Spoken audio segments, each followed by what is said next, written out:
Good morning. My name's LouAnn and welcome to my kitchen.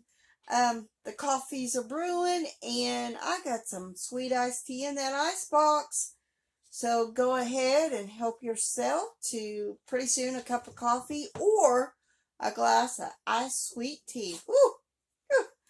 So good morning. Like I said, good morning. What am I bringing for you today as a recipe?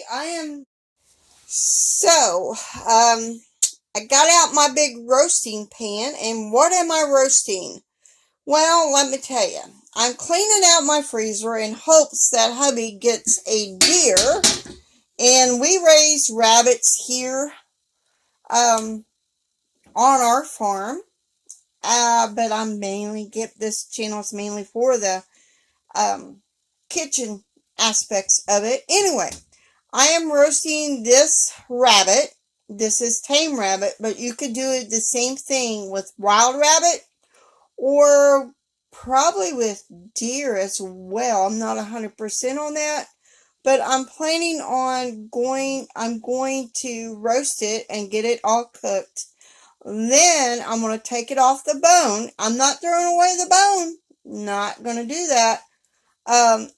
Then I'm going to take the meat off the bone and I'm going to can it. That is my process. This is the start of the process, and I will be working.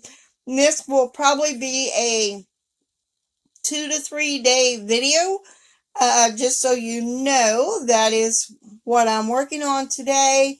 I kind of got a late start, but this has some old rabbit and some rabbit legs I decided to throw in there because, like I said, I gotta clean out the freezer, and I do have some more rabbit pieces like the backs and stuff that I'm gonna make more broth.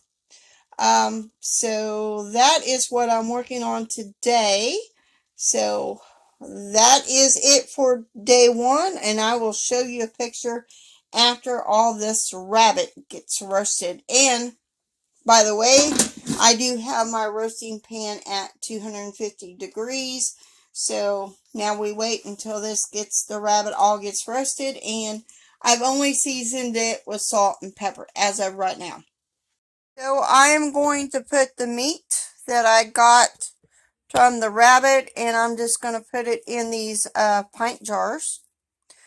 Then I will backfill it with some broth, which has been worked on right now. I want to get it as much full as I can with the rabbit meat.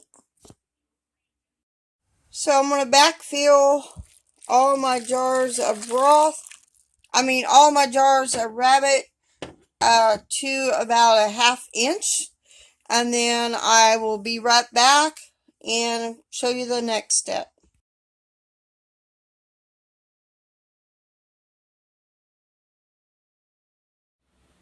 This is day 2 on making broth and canning some meat for the pantry. So let me turn you around and let me show you what I'm doing on day 2. Day 2, I have dug out all the backs and ribs and stuff like that. And I'm gonna let these are frozen, but I laid them out last night. There's still a little bit of thawing out it needs to do, but I decided to go ahead and dig out in the freezer some more of the meat, rabbit meat, and I will be cooking this right now. And then after I get it all cooked, the meat cooked, there is a little bit of meat still left on here, like on the backs, there's like a tenderloin. I will be taking that off and then adding all the bones back in, and the other bones I have where I picked the meat off yesterday. So we will let this cook with all the backs and the ribs of the rabbit that I dug out of the freezer.